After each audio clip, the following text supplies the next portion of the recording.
Hey, dear ones, it is so good to be with you on Read Through the Word today. It is July the 9th, and today's lesson is something that the Lord just pricked my heart with. And I'll be honest with you, it's a note that I wrote in my Bible a while back. I didn't even date it, but I have been going through some challenging situations in my personal life, and you all know I don't share too much of my personal life, not because I don't trust you and not because I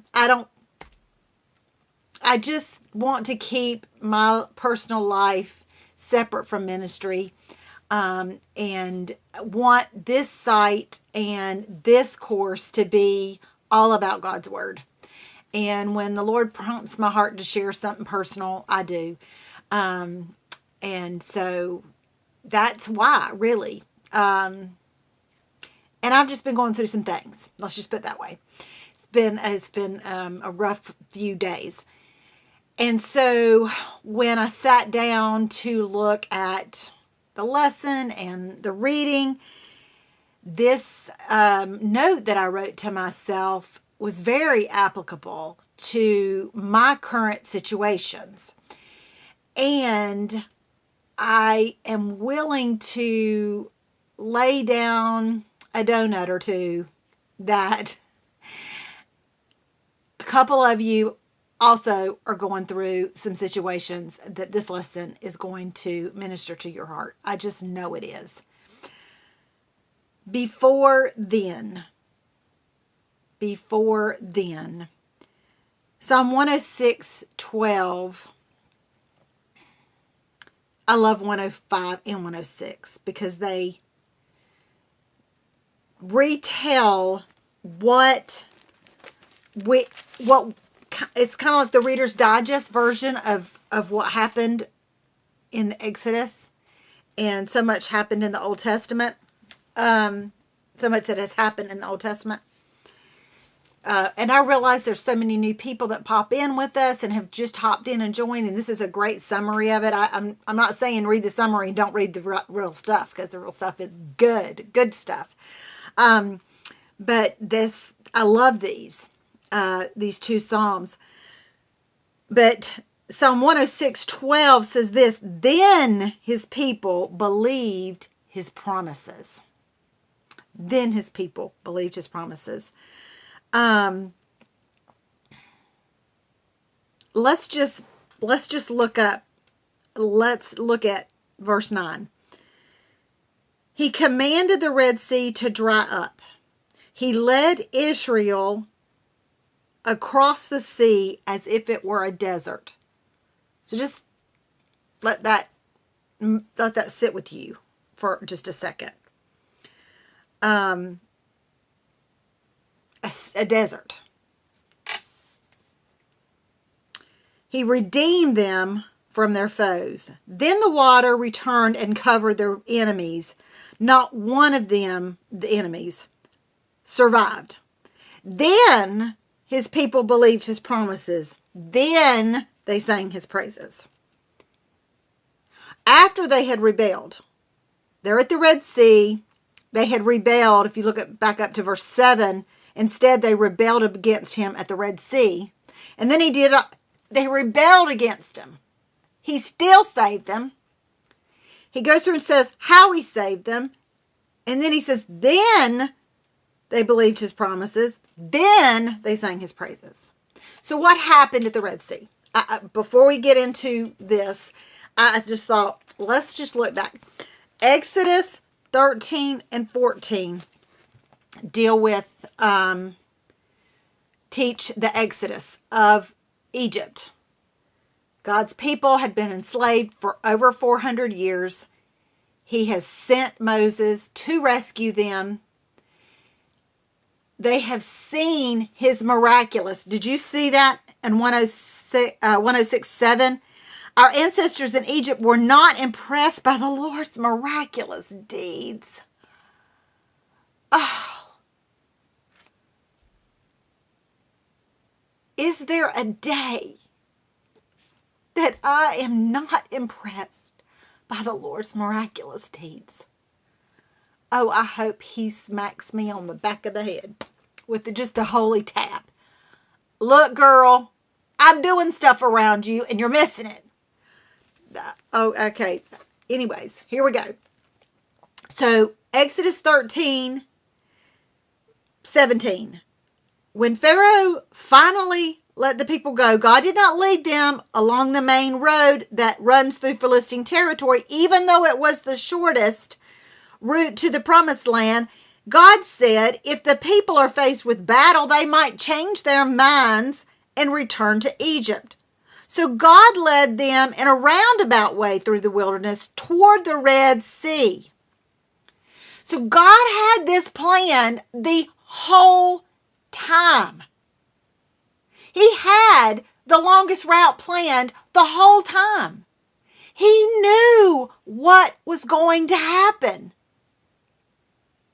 All the people had to do was obey and trust before then he parted the sea. Before then. Instead, they rebelled. I'm not going to read all of the rebellious. Go back to February 5th in the chronological Bible, February 5th. And the reason I say chronological is because some people do read through the word through the traditional Bible. So I want to just make sure you know, February 5th, 13 and 14. Go read how they rebelled.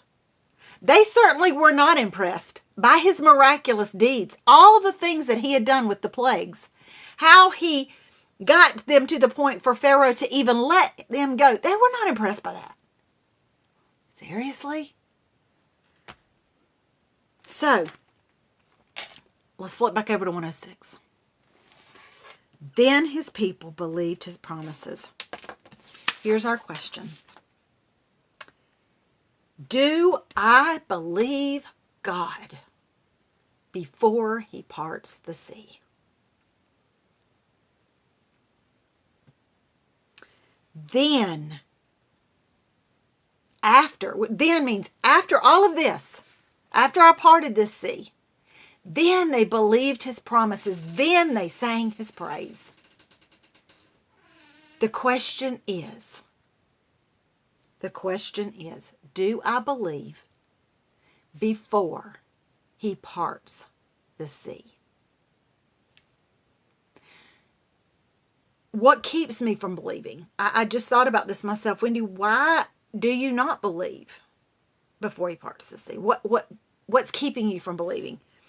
Our past disappointments in God keep us from believing that he will part the sea for us, that he will make a way, that he will clearly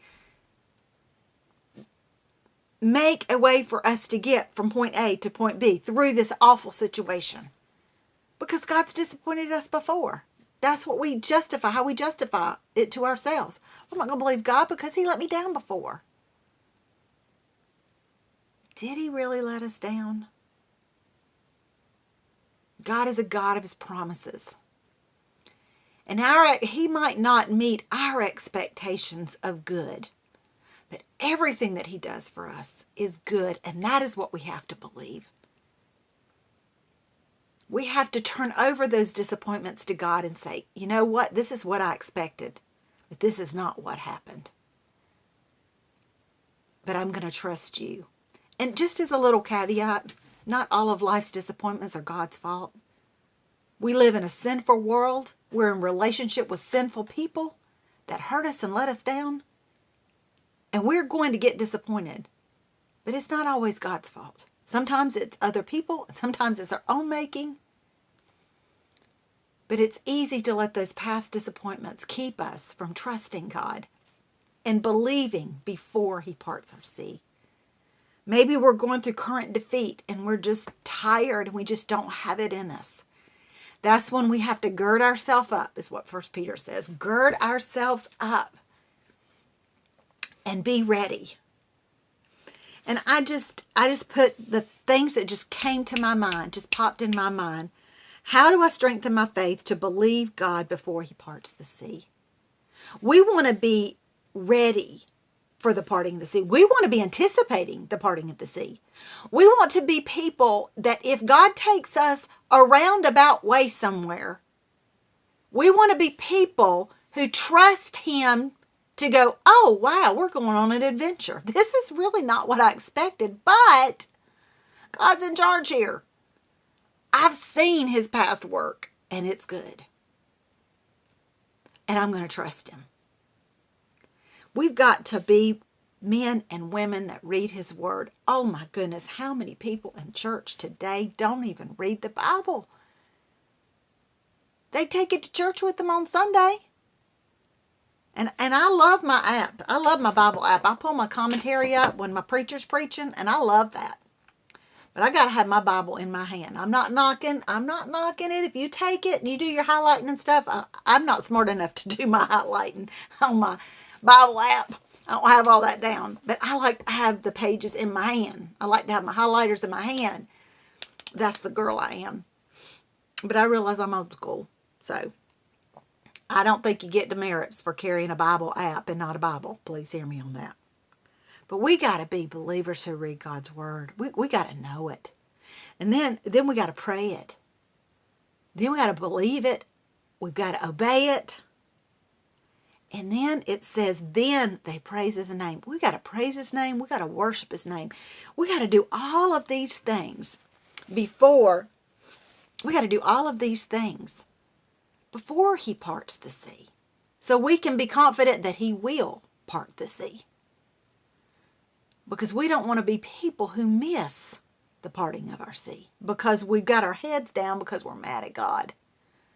And we're upset with our current situation. So we're just going to turn our backs on him. Can you imagine had some of the Israelites turned around and went back to Egypt because they thought it would be better? Many times they said that. Look at all the things that they would have missed because they just turned back.